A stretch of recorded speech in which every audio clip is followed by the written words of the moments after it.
Specter Ops, our recap and review of the game where Jess as the spider defeated Melissa as the beast and Fenny Rob as the puppet. I enjoyed that a lot more than the first time I played that game, but the first time I played it was when I first started getting back into hobby gaming, and I just don't think I was ready for the concepts of things like hidden movement and being able to line of sight. It seemed way more complicated back then than it was today. Much quicker game than Fury of Dracula, although less epic to me. This feels like an episode of like a spy. Yeah, Leverage or something. Right.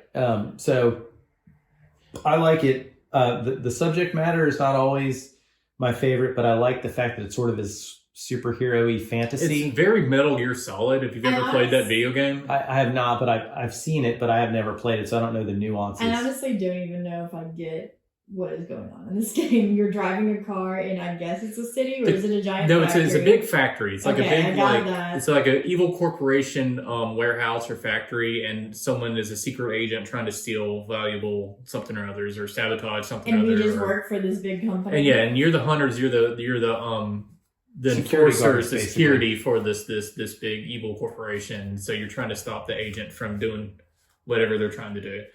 Like again, it's very Metal Gear Solid in both of the sneaking thing and the fact that all the characters kind of over the top, all cyborgs and werewolves and whatnot. It differs from other hidden movement games in that the fact that it's, instead of moving from big like dots like from place to place, it's this one location, but you're actually worried about the nitty gritty like individual little cubbies and line of sight and everything. There's a lot more nooks and crannies here than there is in something like Whitechapel. Yeah, and I think that's both an advantage because it makes it different, but it's also a disadvantage of the game because as the agent, you have to pay so much attention to where your opponents are because if you cross their line of sight, I have to mark that I crossed their line of sight. Mm-hmm. And hopefully I didn't make any boo-boos.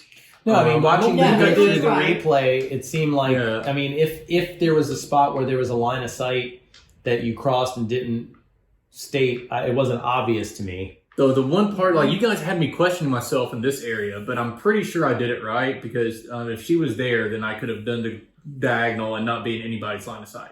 That's right, because you were on the same space with me, so you didn't have to cross my line of sight. Yeah, we just didn't expect you to go diagonal.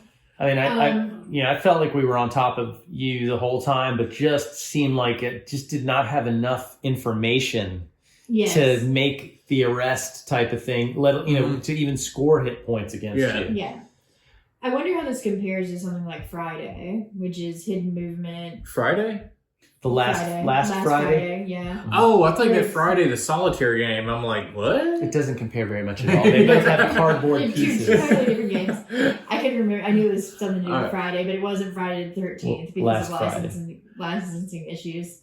But where it's a campground with a hidden movement.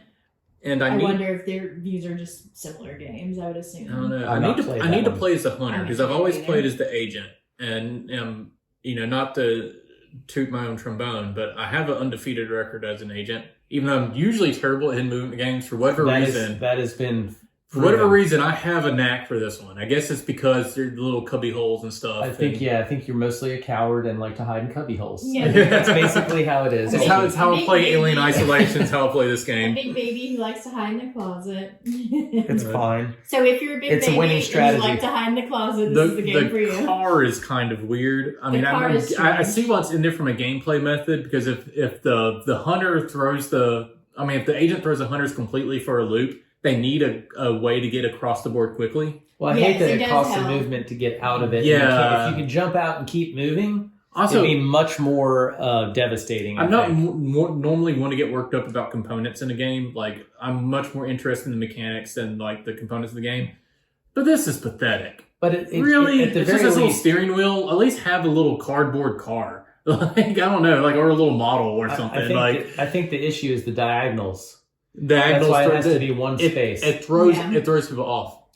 Yeah, but that's a lot easier because you're in this giant car represented at least by make it car shaped. I don't know, like it just looks so lame. It could be a rectangle. Yeah, I mean, all right. I mean, Anything else, man? The board is kind of dark a little bit. Yeah, that's the thing. Maybe I need glasses, squint at the board a little. Some of these are really dark. Yeah. It bothered me when we started, but since it follows a pattern and it only skips the like cubby little hole places, it's not that hard to figure it out. One thing I will give it credit for is because it has these 2-lane roads, which are separate from everything else. And everything else has these weird little lighting that can clearly differentiate it from the big roads. Mm-hmm. So that's helpful. Yeah. I mean, overall, like I said, I would play that again, no problem, especially if I wanted to do a hidden movement game that wasn't going to take, that did not take us 2 hours. Yeah, the length is nice. That was only 2 beers long. Yeah, 2 beers long. No, I mean, I liked it. I don't like it as much as Fury of Dracula, but also now we can play another game. Yeah, absolutely. Whereas as with Fury of Dracula, we almost had divorces and several other things that occurred. That is true. So someone actually gave birth to a baby during our Fury of Dracula gameplay. Probably. I mean, not someone we know, but somebody. Yeah, somewhere in the world, someone gave birth. Go into labor and give birth within the span of time. So we fulfilled our agreement where I gave Fury of Dracula another shot and you gave Specter Ops another shot. Right. And I came out with a greater appreciation of Fury of Dracula. So do you have a greater appreciation of Specter Ops now? No question. All right. Not at all. No question. We hate it and we'll never play it again. Because I honestly thought I would never play this game again based on the way I felt after the first time we played it, because it just felt unnecessarily confusing. It doesn't have the thematic tie to things I like Lord of the Rings. Like Whitechapel, while the theme isn't that big of a deal to me, it is implemented in a way it seems more epic. Like, can you duplicate Jack's getting away with it type of thing? Whereas this game is, again, it seems like some sort of Marvel. Well, it's very cyberpunk, which is up my wheelhouse a lot. Yeah, well, I think it's not yours necessarily. And I think that actually helps you when you play a game. I swear. Yeah. It helps you. I actually think I agree with you there. You get into it more when you're playing like as Jack. Like I'm thinking, what would Jack do right here? Like me as I have no idea what an agent would do. Yeah, I can agree with that. And I like cyberpunk stuff, but like the theme of this game doesn't do a lot for me. Honestly, think if they could have got the license for Metal Gear Solid, they could make this a Metal Gear game and probably sell like hotcakes. Well, I think Metal this Gear's game also not my kind of game either. I think this game has been pretty well received over the course of its time. I don't think it's. I think it's probably sold pretty well. By the way, the same evil corporation in this game is the evil corporation of Dead of Winter. Nice. Oh, interesting. Very nicely done. Oh, both Plaid Hat. Yeah, they're both Plaid Hat games. So. I think on a scale of 1 to great, I would call this game solid. Yeah, I would actually agree. Metal Gear, like this, solid. This is not. This is not a game. Can't say that. This is not a game I would play every day, but I like it. I don't think it's my favorite hidden movement, just because I think the line of sight stuff can get kind of like titchy. Right. It's really easy to cheat by accident in this game. Yeah. But I'll try Fury of Dracula, dude. Yeah. But and that tells you in the rules you lose. And I think it's interesting, and I think it's a little bit different than other hidden movements, so I like it. I agree. If you see it, maybe play it. If you think you'd like it. And if you don't think you'd like it, get it, give it to someone else. Yeah. Whatever your holiday or not, Specter Ops makes a great gift. Thanks for watching. Please like this video and subscribe to my channel.